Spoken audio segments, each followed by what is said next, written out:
Painter Theresa DeRoo has created hundreds of exhibitions and restorations for some of Detroit's most iconic landmarks, including some historic theaters.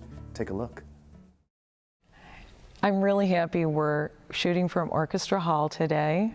The work we're doing here is still on a smaller scale, but we've still been able to do some work on the ceiling, do some work on some tricky areas with their gold work and some of their faux finish work.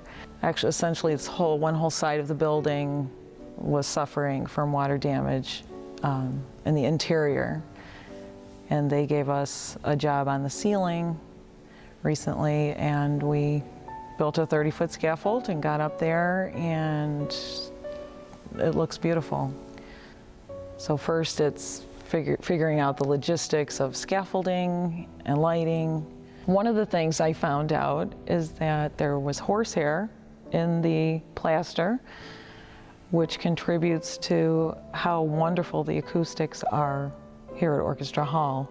So we started with that. We started with the repairs, we brought down all the chips, did some color matching work, created stencils, and put it back together, and now you can't even tell, which means we did a good job. So we're really happy about that. The most unusual job I ever faced has to be the accidental mummies of Guanajuato. I worked on that at the Detroit Science Center exhibit shop. They brought 35 actual mummies from Guanajuato, Mexico. My biggest challenge was to create a Mexican cemetery. In a Mexican cemetery, they have blocks or cubes, and they're all stacked up in long rows. So you might see a wall with 200 cubes, and they're all different. They're all decorated by their families. And the only way to really accomplish that job and make it believable was to somehow connect with the people's names that I was painting or looking at. And one girl that was working with me couldn't do it, and I really needed her help, and I had to put her in front of one of them and say, "This was your grandma. She used to take care of you every weekend. She had roses in her garden. Now decorate it."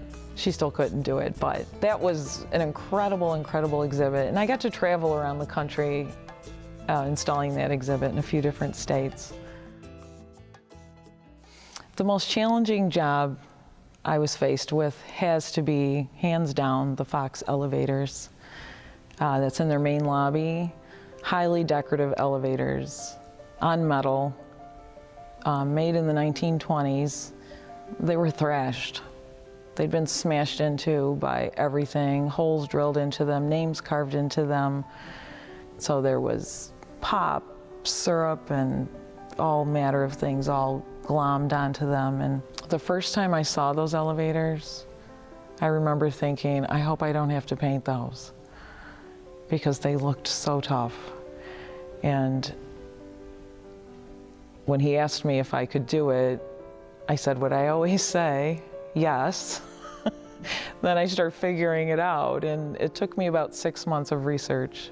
And we still weren't ready for the challenges, because no one expected for the failure of adhesion for today's automotive paints to the metals of the 1920s, which was before they had all the different alloys that they have now. And we had to start over 3 times. But in the end, I just kept pushing and challenging and asking questions until we finally found a solution, and it really paid off. They look great. I love those. I love them. I have an all-female crew, and I find that they're highly organized, very efficient, very timely, very polite with clients, and we have a lot of fun. It is so exciting for me to be involved in the restoration projects at these beautiful historic Detroit landmarks and returning them to their original glory. I love this work.